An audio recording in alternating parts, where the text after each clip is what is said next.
Olá pessoal, estou vindo aqui gravar mais esse vídeo. O tema de hoje é: será que um dia a igreja já ensinou sobre a Terra plana? Esse assunto da Terra plana, de uns 5 anos para cá, virou moda, né? Tem documentário no Netflix, tem centenas de vídeos no YouTube, para lá e para cá.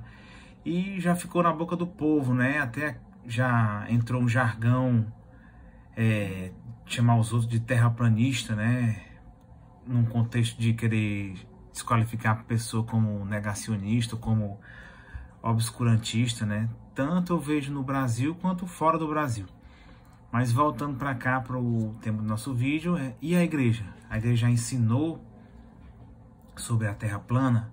Porque eu aprendi assim, aprendi que veio a igreja malvadona, que queria manter todas as pessoas lá na ignorância para controlá-las mais facilmente, ficava oprimindo o progresso da ciência, o progresso científico e tecnológico, e foi preciso vir Cristóvão Colombo e provar contra a igreja e todo o establishment católico da época que a Terra não era plana e era esférica. Bom, até que anos atrás caiu na minha mão esse livro aqui, Santo Agostinho, Comentários ao Gênesis. Eu gosto muito do livro do Gênesis, tenho muito interesse, sempre tive. E vou lendo e vejo Santo Agostinho se referindo à Terra e aos outros planetas como esferas, orbes, globos, né? Não é uma coisa de passagem que ele fala, né? Ele afirma tranquilamente que os planetas e a Terra são esféricos, né? E não faz isso assim num clima de estar nadando contra a corrente de seu tempo, né? Você percebe que ele presume que seus leitores já saibam dessa informação, né? Mas assim, o que me impressionou quando eu li foi que Santo Agostinho não é a Idade Média, né? É antes da Idade Média. Santo Agostinho é a Idade Antiga, né? Viveu no século IV para o século V, né? Antes de toda aquela coisa que as pessoas dizem de Idade Média, Idade das Trevas, né? Idade da escuridão, né?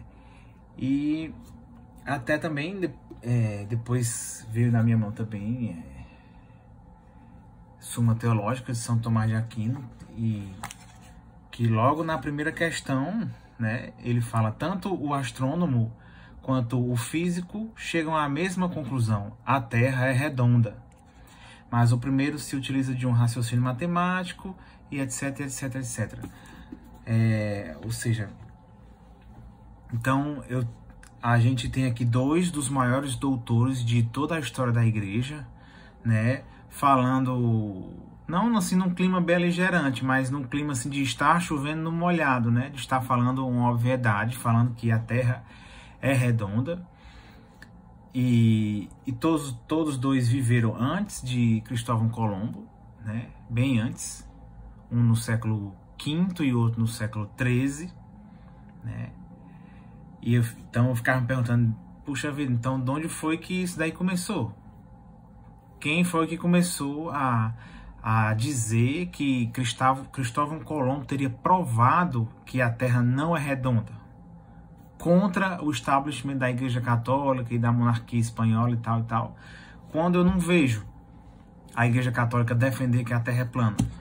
Foi aí que caiu na minha mão esse livro aqui, que é o motivo imediato pelo qual eu estou fazendo esse vídeo hoje, porque fiquei sabendo hoje que saiu a tradução portuguesa desse livro aqui, Bearing False Witness, do Dr. Rodney Stark, o título da tradução em português é Falso Testemunho.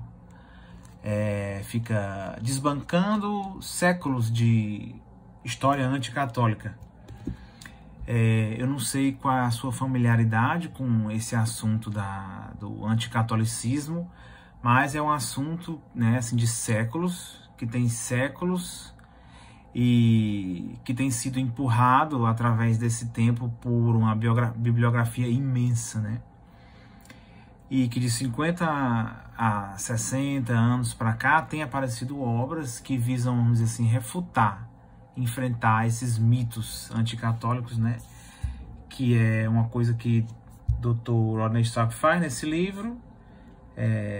Não é um autor católico, né? Dr. Rodney Stark escreveu sobre essas coisas de mitos da igreja, também escreveu sobre religião. E o primeiro assunto que ele enfrenta aqui nesse livro já é esse assunto de Cristóvão Colombo e a Terra plana versus Terra esférica, né?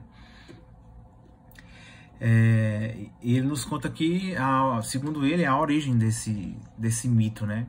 Que esse mito teria entrado dentro da literatura através do escritor americano Washington Irving, né? No século XIX, que é mais ou menos conhecido pelaquela obra A Lenda do Cavaleiro Sem Cabeça.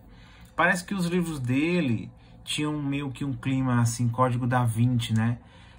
Tramas ficcionais, mas que prometem se passar sob toda uma gama de acontecimentos históricos reais, né? Então ele traceja aqui que essa é a origem desse mito de que Cristóvão Colombo teria provado que a Terra